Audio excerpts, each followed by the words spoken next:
Welcome to Capital City Beads. My name is Christina, and in this video I will show you how to string and secure a beaded bracelet or necklace using crimp beads and a clasp.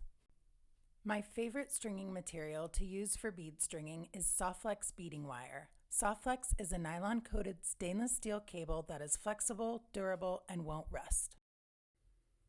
For the clasp, we will be using a lobster claw with an adjustable extender chain.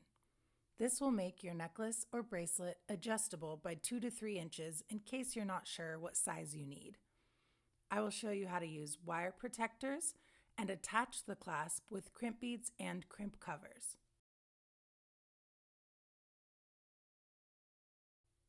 For tools, you will need a pair of wire cutters to snip the beading wire and a 2-step crimping plier.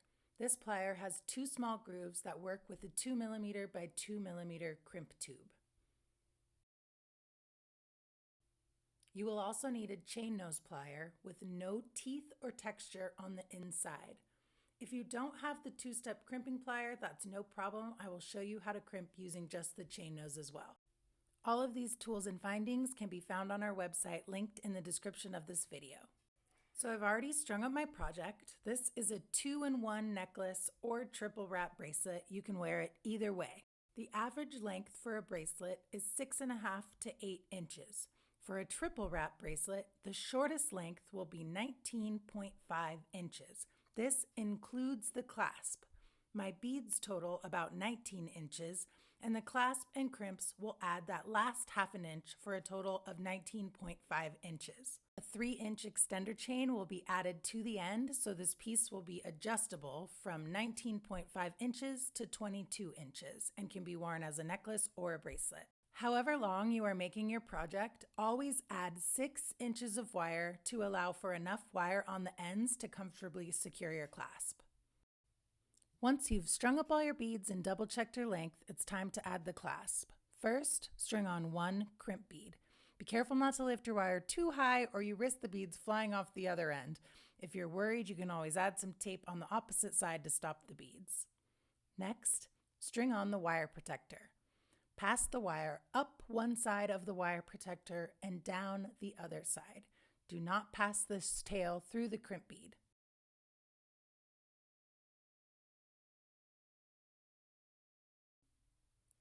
Then you're going to slide on the lobster clasp. Pass the wire through the little loop on the lobster and slide it up so it's resting inside of the wire protector.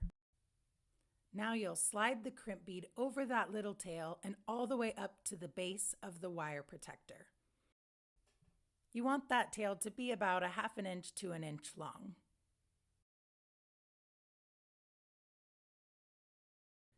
Now it's time to crimp that crimp bead.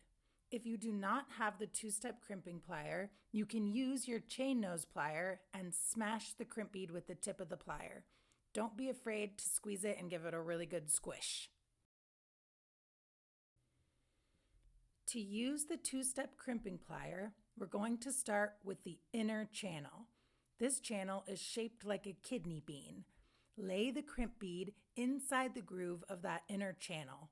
Be sure that it is flush inside this groove. You don't want any of that crimp bead hanging out of the sides. Slowly squeeze the pliers and shape that crimp tube into a little kidney bean.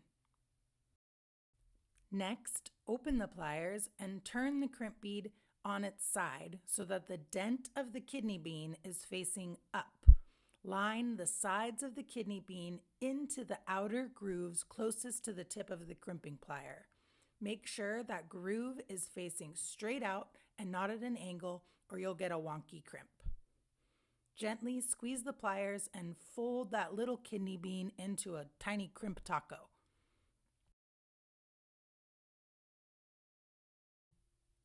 Before securing the other side, we want to add a crimp cover to make this crimp bead look like a nice, clean, round bead. Slide the mouth over the crimp bead like it's going to eat it. Use your chain nose pliers to gently start to close the crimp cover. Do not close this all the way. You will not be able to close this crimp cover in one pinch. You have to kind of shape and move the crimp cover closed and into a ball. Watch how it's starting to close. It might shift to the side, it might try to go at an angle. Use your chain nose plier to help really shift that mouth of the crimp bead closed and form into a round ball.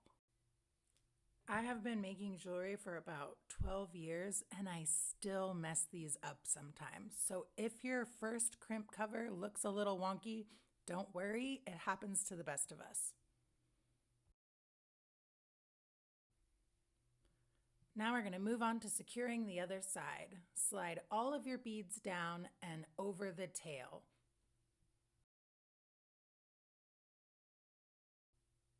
Before we can crimp the other end, we have to make sure that we have the correct tension. We don't want to lay this piece out straight in a line and crimp it really tight. It will be way too stiff and it won't work properly. This is going to be worn as a necklace or a wrap bracelet, so I like to loop it up in bracelet shape to help find the proper tension. The larger the beads, the more space you need for them to curve and move together in bracelet or necklace form.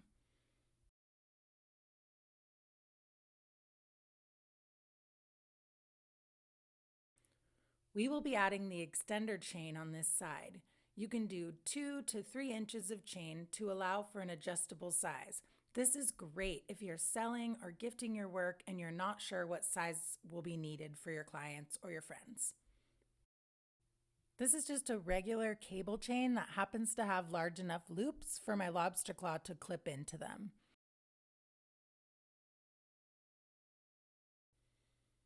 Secure this end the same way as the other, starting with a crimp bead. Add the crimp bead and slide it all the way down to the beads. Next, add the wire protector by going up one side of the horseshoe and then down the other side of the horseshoe. Slide it all the way down towards your crimp bead. Before going through the crimp bead, we're going to slide the extender chain on by going through the end loop of that chain. Pull that chain all the way up so it's resting inside of the wire protector.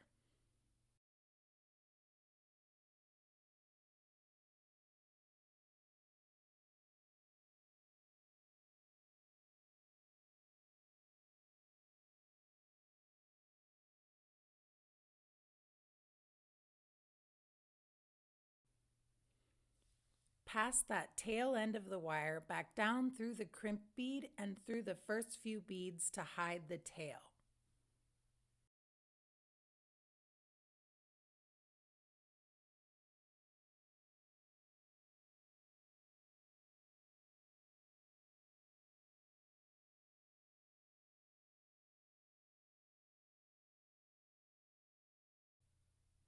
Pull the tail of the wire and the chain in opposite directions to tighten the wire.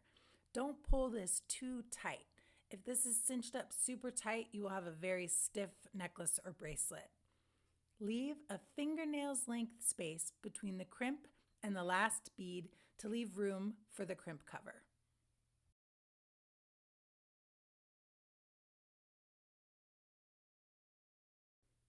Once you're comfortable with your tension, it's time to crimp the crimp bead. You can use your chain nose plier and simply smash it, or use that two-step crimping plier. Line the crimp bead up inside the inner channel of the crimping plier. Make sure that the crimp bead is flush inside that groove and there is no metal hanging out of the sides. Gently squash the crimp into a tiny kidney bean.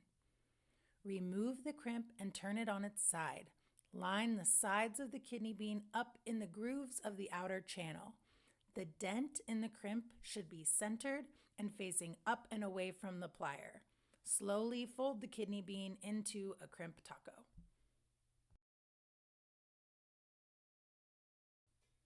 Cover that crimp bead with the crimp cover. Don't forget to close the crimp cover slowly and gently work your chain nose plier around the crimp cover to shape it into a nice round ball.